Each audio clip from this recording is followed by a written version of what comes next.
नमस्कार दोस्तों, science with Sachin sir YouTube channel पर आपका स्वागत है। दोस्तों, अगर आप चैनल पर नए हो तो चैनल को सब्सक्राइब जरूर करें। दोस्तों, मैं आपके लिए लेकर आया हूं इंडियन आर्मी रिटन एग्जाम के लिए जनरल साइंस की स्पेशल टेस्ट सीरीज, जिसका नाम है army booster dose science test series. दोस्तों, इस टेस्ट सीरीज में मैं आपको हल कराऊंगा इंडियन आर्मी रिटन एग्जाम के लिए जनरल साइंस के टॉप 15 अति महत्वपूर्ण प्रश्न। दोस्तों, मेरे पढ़ाए हुए सैकड़ों विद्यार्थी इंडियन आर्मी के अंदर सिलेक्ट हो चुके हैं और मेरे पढ़ाए हुए नोट्स और प्रश्नों से इंडियन आर्मी के रिटन एग्जाम में 90% से अधिक प्रश्न पूछे जाते हैं। तो जो दोस्त इस बार इंडियन आर्मी के रिटन एग्जाम की तैयारी कर रहे हैं, उनको मेरी तरफ से बेस्ट ऑफ लक। दोस्तों, तैयारी करते रहो। अगर आप ईमानदारी से तैयारी करोगे तो दुनिया की कोई भी ताकत आपको सिलेक्ट होने से नहीं रोक सकती। जो दोस्त इस बार इंडियन आर्मी के रिटन एग्जाम की तैयारी कर रहे हैं, मैं उनके लिए कुछ लाइनें गुनगुनाना चाहता हूँ। यूं ही नहीं मिलती राही को मंजिल, एक जुनून सा दिल में जगाना पड़ता है। पूछा चिड़िया से कैसा बना आसियाना, तो बोली बढ़नी पड़ती है उड़ान बार बार, तिनका तिनका उठाना पड़ता है। तो दोस्तों, अगर आपने सोच लिया कि इस बार 100% सिलेक्शन लेना है तो फिर मेहनत से क्या घबराना। दोस्तों, अच्छे से मेहनत करनी है, रगड़ना है, मसलना है और दुनिया को बताना है कि आप क्या चीज हो। तो दोस्तों, आज इस वीडियो में मैं आपको हल कराऊंगा army booster dose science test का टेस्ट नंबर 30। जिन विद्यार्थियों ने army booster dose science test के पिछले 29 टेस्ट के वीडियो नहीं देखे हैं तो नीचे डिस्क्रिप्शन बॉक्स में लिंक दिया हुआ है, वहां जाकर जरूर देखें। दोस्तों, मेरा एक ही उद्देश्य है कि किसी भी स्टूडेंट का साइंस की वजह से सिलेक्शन नहीं रुकना चाहिए और उसका इंडियन आर्मी रिटन एग्जाम में साइंस का प्रश्न एक भी गलत नहीं होना चाहिए। तो जो विद्यार्थी चैनल पर नए हैं वह चैनल को सब्सक्राइब करें और दोस्तों पिछले अपलोड वीडियो जरूर देखें, इन सभी प्रश्नों को लिखें और बार बार रिवीजन लगाएं। तो स्टार्ट करते हैं army booster dose science test का टेस्ट नंबर 30 का फर्स्ट धमाकेदार वाला प्रश्न। देखिए, फर्स्ट धमाकेदार वाला प्रश्न है, मछली से प्राप्त कोड यकृत लीवर तेल निम्नलिखित में से किस विटामिन का एक समृद्ध स्रोत है। ठीक है, ऑप्शन देखते हैं, vitamin C, vitamin D, vitamin K और विटामिन B12। ठीक है, तो दोस्तों इस प्रश्न का सॉल्यूशन मैं आपको डिटेल से देता हूं। देखिए, जो कोड यकृत तेल होता है इसके अंदर विटामिन डी की मात्रा सर्वाधिक होती है। याद रख लेना, काफी इंपोर्टेंट प्रश्न। जो कोड यकृत लीवर तेल होता है इसके अंदर कौन से विटामिन की मात्रा सर्वाधिक होती है? Vitamin D. एक होता है दोस्तों सार्क यकृत तेल, जिसे सार्क लीवर ऑयल भी कहा जाता है। इसके अंदर कौन से विटामिन की मात्रा सर्वाधिक होती है? विटामिन ए की सर्वाधिक मात्रा होती है। तो मैंने क्या बताया कि कोड यकृत लीवर तेल के अंदर कौन से विटामिन की मात्रा सर्वाधिक? डी। और सार्क यकृत लीवर तेल के अंदर कौन से विटामिन की मात्रा सर्वाधिक? ए की। ठीक है, हमारे को प्रश्न यही पूछा है कि मछली से प्राप्त कोड यकृत लीवर तेल निम्नलिखित में से किस विटामिन का एक समृद्ध स्रोत है? तो विटामिन डी का समृद्ध स्रोत है। तो फर्स्ट का करेक्ट आंसर क्या हो जाएगा? डी हो जाएगा। अब देखिए, यह प्रश्न आपके इंडियन आर्मी रिटन एग्जाम में ऐसे पूछा जाता है कि बताओ, काफी इंपोर्टेंट प्रश्न, ध्यान से सुन ले भाई। मछलियों या जो मछलियां होती है उनके अंदर कौन से विटामिन की प्रचुर मात्रा होती है? मछलियों के लीवर के अंदर यकृत तेल के अंदर कौन से विटामिन की प्रचुर मात्रा होती है? तो याद रखना है ए और डी। अरे क्या याद रखना है? ए और डी। याद रख लेना कि मछलियों के यकृत के तेल में विटामिन ए तथा डी की सर्वाधिक मात्रा होती है। और यह प्रश्न ऐसे भी काफी बार पूछा गया है आपके इंडियन आर्मी रिटन एग्जाम में कि बताइए विटामिन युक्त तेल किससे प्राप्त होता है? कितने ऑप्शन आते हैं? 4। कितने आते हैं आपकी इंडियन आर्मी रिटन एग्जाम में? 4। देखिए, जैसे मुर्गी, ठीक है, एक आता है मछली, ठीक है, एक आता है सांड और एक आता है इनमें से कोई नहीं। ठीक है, तो क्या आंसर आएगा? विटामिन युक्त तेल किससे प्राप्त होता है? मुर्गी से, मछली से, सांड से, इनमें से कोई नहीं। तो आंसर क्या होगा? मछली से। यह प्रश्न काफी बार पूछा गया है इस टाइप का। ठीक है, सांड से कोई तेल प्राप्त नहीं होता, ऐसे माहौल के लिए बताया मैंने। ठीक है, तो फर्स्ट का करेक्ट आंसर क्या हो जाएगा? बी हो जाएगा। चलते हैं नेक्स्ट प्रश्न पे, काफी इंपोर्टेंट प्रश्न। हाँ जी दोस्तों, इन सभी प्रश्नों को लिखो और बार बार रिवीजन लगाओ। ये काफी इंपोर्टेंट प्रश्न है आपकी एग्जाम के लिए और इन प्रश्नों के बाहर कुछ भी नहीं आएगा। ठीक है दोस्तों, तो देखिए प्रश्न संख्या सेकंड है, निम्नलिखित में से कौन सा जीव द्विकोष्ठकीय हृदय वाला होता है? ऑप्शन देखते हैं, मेंढक, खरगोश, मछली और बंदर। तो दोस्तों आपको याद रखना है, जो मछली होती है, जो मछलियां होती है उनका जो हृदय होता है वो 2 कोष्ठकीय होता है, एक आलिन और एक निलय। ठीक है, काफी इंपोर्टेंट बात है। जो मछलियों का हृदय होता है उसके अंदर एक आलिन और एक निलय पाया जाता है, ठीक है। लेकिन इसका एक अपवाद है, काफ़ी इंपॉर्टेंट बात आपको याद रखनी है। जो व्हेल मछली होती है दोस्तों, जो व्हेल मछली होती है इसके हृदय में कितने कोष्ठक होते हैं रे? 4 कोष्ठक पाए जाते हैं, 4 कक्षक पाए जाते हैं। और वैसे मछलियों के हृदय में सामान्यतः 2 कक्षक या 2 चैम्बर या द्विकोष्ठ के हृदय होता है, ठीक है। तो सेकंड का करेक्ट आंसर क्या हो जाएगा? सी हो जाएगा। और ये भी याद रखना है, जो मछलियां होती है ये गिल्स या गल्फड़े नामक संरचना से क्या करती है रे? श्वसन करती है, सांस लेती है, ठीक है। ये काफी बात पूछा गया है इंडियन आर्मी रिटन एग्जाम के अंदर। लो जी, नेक्स्ट इंपोर्टेंट प्रश्न पे चलते हैं। प्रश्न संख्या 3 काफी धमाकेदार वाले प्रश्न है दोस्तों, और इन प्रश्नों के बाद कुछ भी नहीं आएगा। सभी प्रश्नों को लिखें और बार बार रिवीजन लगाएं। प्रश्न संख्या 3 है, निम्नलिखित में से कौन सी ग्रंथि मानव शरीर की एक अंतःस्रावी ग्रंथि है? ऑप्शन देखते हैं, पीयूष ग्रंथि, लार ग्रंथि, यकृत और लैक्रिमल ग्रंथि। तो दोस्तों देखिए, जो लार ग्रंथि है, यकृत है और लैक्रिमल ग्रंथि, जिसे अश्रु ग्रंथि भी कहा जाता है, ठीक है। ये तीनों कौन कौन सी? लार ग्रंथि, यकृत और लैक्रिमल ग्रंथि। ये तीनों ग्रंथि दोस्तों बहिस्रावी ग्रंथि, एक्सोक्राइन ग्लैंड का उदाहरण है। बहिस्रावी ग्रंथि है ये तीनों। जबकि जो पीयूष ग्रंथि है ये पीयूष ग्रंथि एक अंतःस्रावी ग्रंथि है। कौन सी ग्रंथि है दोस्तों? अंतःस्रावी ग्रंथि है। और ये भी याद रख लेना कि जो पीयूष ग्रंथि होती है ये मस्तिष्क में पाई जाती है। किसमें पाई जाती है? मस्तिष्क में पाई जाती है। तो हमारा प्रश्न हमारे को ये पूछा है कि निम्नलिखित में से कौन सी ग्रंथि मानव शरीर के एक अंतःस्रावी ग्रंथि है? तो करेक्ट आंसर क्या होगा? ए, पीयूष ग्रंथि। तो 3 का करेक्ट आंसर क्या हो जाएगा रे? ए हो जाएगा। काफी इंपोर्टेंट प्रश्न है, ठीक है दोस्तों। हाँ जी, अब अगर आपको मैं एक्स्ट्रा इंपोर्टेंट प्रश्न दूं, सबसे बड़ी बहिस्रावी ग्रंथि, सबसे बड़ी बहिस्रावी ग्रंथि कौन सी होती है?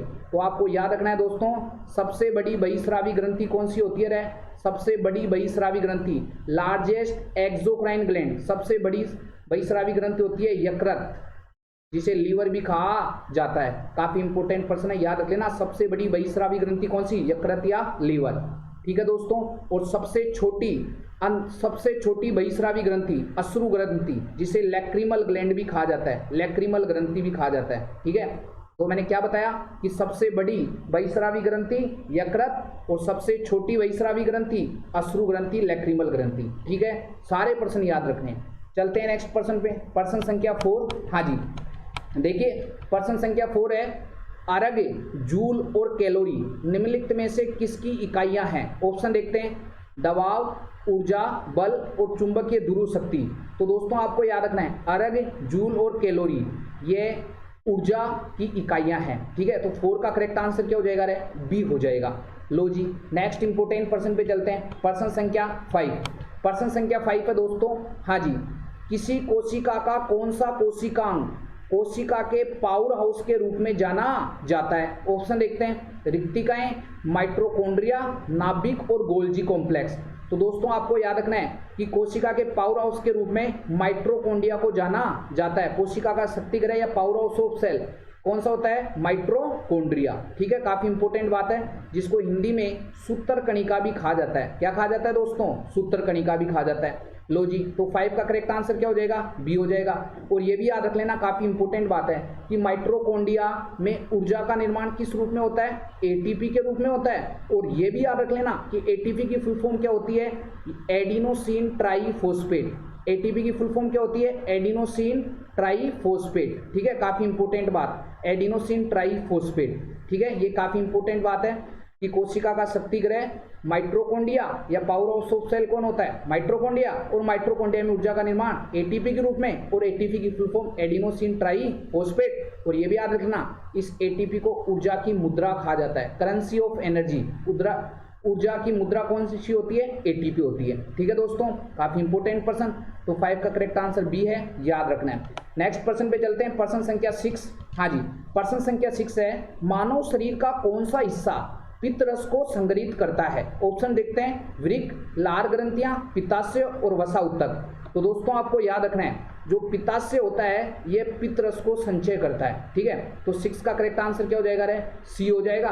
और ये भी याद रखना है पित्तरस को इंग्लिश में क्या बोलते हैं, बाइल जूस बोलते हैं। क्या बोलते हैं, बाइल जूस। कभी कभार ये भी आता है कि बाइल जूस का निर्माण कौन करता है, यकृत या लीवर करता है, ठीक है। याद रखना है जो पित्तरस होता है, जो बाइल जूस होता है, इसका निर्माण कौन करता है, यकृत या लीवर। और बाइल जूस या पित्तरस का संचय कहाँ होता है, पित्ताशय या गोल ब्लैडर के अंदर, ठीक है। काफी इंपोर्टेंट बात है। चलते हैं नेक्स्ट प्रश्न पे, प्रश्न संख्या 7। हाँ जी, प्रश्न संख्या 7 है दोस्तों, प्रति इकाई क्षेत्रफल पर लगने वाले बल को क्या कहा जाता है। ऑप्शन देखते हैं, कार्य, दबाव, ऊर्जा और त्वरण। तो प्रति इकाई क्षेत्रफल पर लगने वाले बल को क्या कहते हैं दोस्तों, दाब या दबाव। तो 7 का करेक्ट आंसर क्या हो जाएगा रे, बी हो जाएगा। काफी इंपोर्टेंट बात है, ठीक है। याद रख लेना कि प्रति इकाई क्षेत्रफल पर लगने वाले बल को दाब कहा जाता है, ठीक है। नेक्स्ट इंपोर्टेंट प्रश्न पे चलते हैं, प्रश्न संख्या 8। प्रश्न संख्या 8 है दोस्तों, काफी धमाकेदार वाले प्रश्न है। किसी गतिशील वस्तु के द्रव्यमान और वेग के गुणनफल को क्या कहा जाता है। ऑप्शन देखते हैं, संवेग, सयांता, पृष्ठ तनाव और बल आघूर्ण। तो दोस्तों आपको याद रखना है क्या कि किसी गतिशील वस्तु के द्रव्यमान और वेग के गुणनफल को क्या कहा जाता है, संवेग, ठीक है। संवेग बराबर होता है द्रव्यमान इंटू वेग। द्रव्यमान इंटू क्या होता है, वेग होता है। तो याद रख लेना किसी गतिशील वस्तु के द्रव्यमान और वेग के गुणनफल को क्या कहा जाता है, संवेग कहा जाता है। तो 8 का करेक्ट आंसर क्या हो जाएगा रे, ए हो जाएगा। नेक्स्ट इंपोर्टेंट प्रश्न पे चलते हैं, प्रश्न संख्या 9। प्रश्न संख्या 9 है दोस्तों, हाँ जी, बायोडीजल के लिए किन पौधों की खेती की जा रही है। ऑप्शन देखते हैं, जेट्रोपा या रतनजोत, सोनामुखी, गंवारपाठा, सफेद मूसली। तो बायोडीजल के लिए जेट्रोपा या रतनजोत की खेती की जा रही है। तो 9 का करेक्ट आंसर क्या हो जाएगा रे, ए हो जाएगा दोस्तों। काफी इंपोर्टेंट प्रश्न है। नेक्स्ट इंपोर्टेंट प्रश्न पे चलते हैं, प्रश्न संख्या 10। प्रश्न संख्या 10 है, भोजन की ऊर्जा को किस मात्रक में मापा जाता है। ऑप्शन देखते हैं, सेंटीग्रेड, फ़ारेनहाइट, कैलोरी और केल्विन। तो भोजन की ऊर्जा को किस मात्रक में मापा जाता है, कैलोरी के अंदर। तो 10 का करेक्ट आंसर क्या हो जाएगा, सी हो जाएगा। जबकि सेंटीग्रेड, फ़ारेनहाइट और ये केल्विन ये तापमान की इकाइयां हैं, टेम्परेचर की इकाइयां हैं, ठीक है दोस्तों। नेक्स्ट इंपोर्टेंट प्रश्न पे चलते हैं, प्रश्न संख्या 11। प्रश्न संख्या 11 है, लोह तत्व की कमी से कौन सा रोग होता है। ऑप्शन देखते हैं, एनीमिया, मायोपिया, अस्थमा और डायरिया। तो लोह तत्व की कमी से कौन सा रोग होता है, एनीमिया। कौन सा होता है, एनीमिया। तो 11वें का करेक्ट आंसर क्या हो जाएगा, ए हो जाएगा। नेक्स्ट इंपोर्टेंट प्रश्न पे चलते हैं मेरे प्यारे भावी फौजियों, प्रश्न संख्या 12। देखिए प्रश्न संख्या 12 है, सूर्य की रोशनी कितने रंगों के प्रकाश का मिश्रण है। ऑप्शन देखते हैं, 7, 5, 9 और 6। तो सूर्य की रोशनी कितने रंगों के प्रकाश का मिश्रण है, 7 रंगों के प्रकाश का मिश्रण है। तो 12वें का करेक्ट आंसर क्या हो जाएगा रे, ए हो जाएगा। नेक्स्ट इंपोर्टेंट प्रश्न पे चलते हैं, प्रश्न संख्या 13। प्रश्न संख्या 13 है, पौधों की बीमारी साइट्रस कैंकर किसके कारण होती है। ऑप्शन देखते हैं, वायरस, कवक, अमीबा और जीवाणु। तो दोस्तों आपको याद रखना है जो जितने भी खट्टे फल होते हैं उनके अंदर साइट्रस कैंकर भी नामक बीमारी होती है, जैसे नींबू आदि के अंदर। और ये साइट्रस कैंकर जीवाणु या बैक्टीरिया के संक्रमण से होती है। तो 13वें का करेक्ट आंसर क्या हो जाएगा रे, डी हो जाएगा। याद रख लेना, जीवाणु या बैक्टीरिया के संक्रमण से होती है, ठीक है दोस्तों। काफी इंपोर्टेंट और काफी धमाकेदार वाले प्रश्न दोस्तों, इन सभी प्रश्नों को लिखना है और बार बार रिवीजन लगाना है। दोस्तों मेरा एक ही उद्देश्य है कि साइंस की वजह से कभी भी किसी विद्यार्थी का सिलेक्शन नहीं रुकना चाहिए। और दोस्तों मेरे पढ़ाए हुए 400 से अधिक विद्यार्थी इंडियन आर्मी के अंदर सिलेक्ट हो चुके हैं। तो दोस्तों इस बार आपका नंबर है। दोस्तों सिलेक्शन से नहीं चूकना, अगर आप मेहनत करोगे ईमानदारी से तो दुनिया की कोई भी ताकत आपको सिलेक्ट होने से नहीं रोक सकती है। दोस्तों आप केवल अपने माता पिता के लिए और अपने भविष्य के लिए स्टडी करो और किसी के लिए नहीं। तो दोस्तों अच्छे से मेहनत करो। हाँ, कभी भी आपका जब पढ़ाई का मन नहीं करता है तो आप अपने मम्मी पापा को देख लिया करो दोस्तों, कितने बजे उठकर वो कितने दिन रात आपके लिए मेहनत कर रहे हैं, ठीक है दोस्तों। तो उनकी मेहनत को अपने को कामयाब करना है, सफल करना है। और सफल तभी होगी जब आप सिलेक्ट होंगे। तो दोस्तों इस बार सिलेक्ट होकर आपको बताना है, ठीक है दोस्तों। नेक्स्ट इंपोर्टेंट प्रश्न पे चलते हैं, प्रश्न संख्या 14। प्रश्न संख्या 14 है दोस्तों, किसी कोशिका का कौन सा कोशिकांग अपशिष्ट निपटान में मदद करता है। ऑप्शन देखते हैं, लाइसोसोम, माइटोकॉन्ड्रिया, अंतःपृथ्वी जालिका, गोल्जी कॉम्प्लेक्स। तो दोस्तों आपको याद रखना है कि जो लाइसोसोम होता है ये मृत कोशिकांगों के अपशिष्ट के निपटान में मदद करता है, ठीक है। मृत कोशिकांगों के अपशिष्ट के निपटान में मदद करता है, ठीक है। तो 14 का करेक्ट आंसर क्या हो जाएगा, ए हो जाएगा। या अगर इसको सिंपल लैंग्वेज में आपको समझाऊं तो मृत कोशिकांगों के मृत कोशिकांगों के अपघटन में सहायक कोशिकांग कौन सा है? लाइसोसोम। ठीक है, इसलिए इसे कोशिका का सफाई कर्मी भी कहा जाता है। आपको पूछेगा कोशिका का सफाई कर्मी कौन है? लाइसोसोम। ठीक है, कोशिका का सफाई कर्मी कौन है दोस्तों? लाइसोसोम। और कोशिका का एटम बम कौन है? कोशिका का एटम बम, तो कोशिका का एटम बम भी कौन है? लाइसोसोम। और लाइसोसोम की खोज किसने की? डी डुवे ने की थी। लो जी, सारे प्रश्न बता दिए। तो कौन सा कोशिकांग अपशिष्ट के निपटान में मदद करता है? लाइसोसोम। काफी इंपोर्टेंट प्रश्न है। तो 14 का करेक्ट आंसर क्या हो जाएगा? ए हो जाएगा। नेक्स्ट इंपोर्टेंट प्रश्न पे चलते हैं। प्रश्न संख्या 15, निम्नलिखित में से कौन सी मानव शरीर में एक अंतःस्रावी ग्रंथि नहीं है? ऑप्शन देखते हैं, पीयूष ग्रंथि, लार ग्रंथि, थायराइड ग्रंथि, अधिवृक्क ग्रंथि।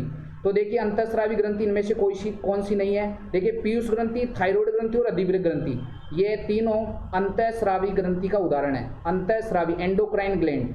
ठीक है, जबकि जो लार ग्रंथि है ये बहिस्रावी ग्रंथि का उदाहरण है, एक्सोक्राइन ग्लैंड का उदाहरण है। ठीक है, तो प्रश्न हमारे को ये पूछा है कि निम्नलिखित में से कौन सी मानव शरीर में एक अंतःस्रावी ग्रंथि नहीं है? लार ग्रंथि। तो 15वें का करेक्ट आंसर क्या हो जाएगा? बी हो जाएगा। तो दोस्तों आज मैंने इस वीडियो में आपको हल कराया army booster dose science test series का टेस्ट नंबर 30। जिन विद्यार्थियों ने पिछले आर्मी बूस्टर डोज के 29 टेस्ट के वीडियो नहीं देखे हैं वो जरूर देखें। दोस्तों इन प्रश्नों के बाद कुछ भी नहीं आएगा। और जो दोस्त चैनल पर नए हैं वह चैनल को भी सब्सक्राइब करें, जिससे आने वाले न्यू वीडियो के बारे में आपको नोटिफिकेशन प्राप्त हो सके। और सभी फौजी भाइयों को कमेंट बॉक्स में कमेंट करके बताना है कि आपके 15 में से कितने प्रश्न सही हुए। और दोस्तों अगर आपको वीडियो अच्छा लगे तो आप वीडियो को ज़्यादा से ज़्यादा शेयर करें। और मिलते हैं नेक्स्ट क्लास में, तब तक के लिए जय हिंद, जय भारत।